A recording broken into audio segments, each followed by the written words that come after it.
because what I've learned is that no horse is the same in any herd any more than we are the same in any social circle. You can put us, each person, in a different social circle, whether it's their professional circle or their friendship social circle or family circle, and they will shift who they are.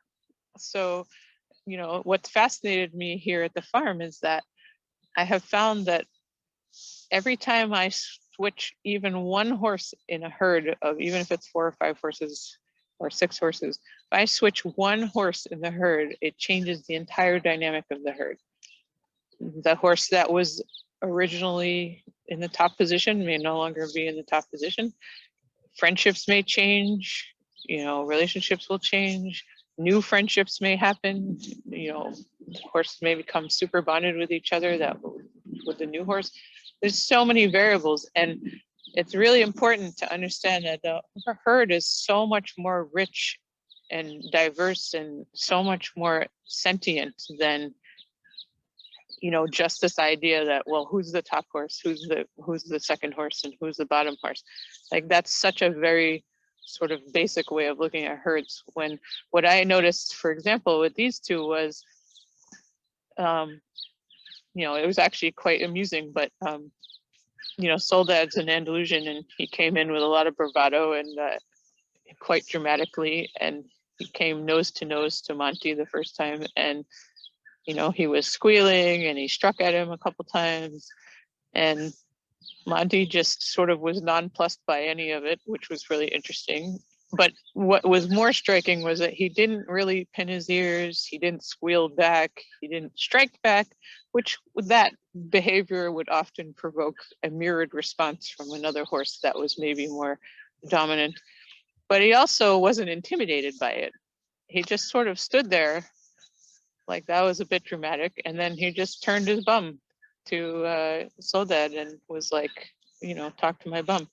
And then they went and shared a hay bale, which is kind of the short version of that.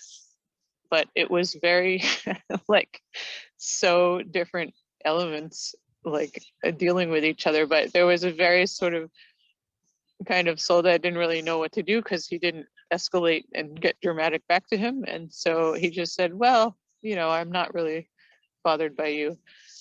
And then they sort of like shook hooves on it and said, look, do you want to go have, I feel like it's the equivalent of, do you want to go have a beer? So they went and had a bit of hay. So, and what I liked was the idea that happened very quickly. And to me, that showed not about herd dynamics in general, but how these two were going to be as a herd. And so I thought about this idea that, you know, okay, this is who Monty is, and this is who Soldad is with each other.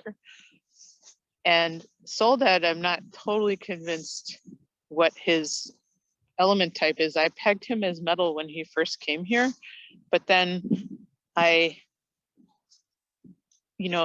could tell that he was sort of not totally showing who he was. And so I feel like his since he's been got a new owner now, his person, I think that she's been spending a lot of time with him, and he's also been coming out of his sort of shell a little bit. And I'm not convinced he's metal anymore. So you know, I'm trying to work out his element type a little bit too, and him, I'm still sort of torn between earth and fire, but the fire, he might be turning out to be more fiery, but the thing is that would be why they sort of canceled each other out in the first meeting.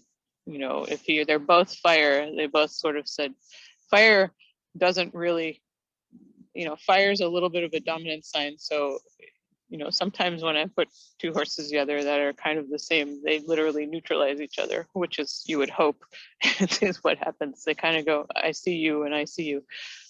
So they just sort of go, all right, we're on equal footing. So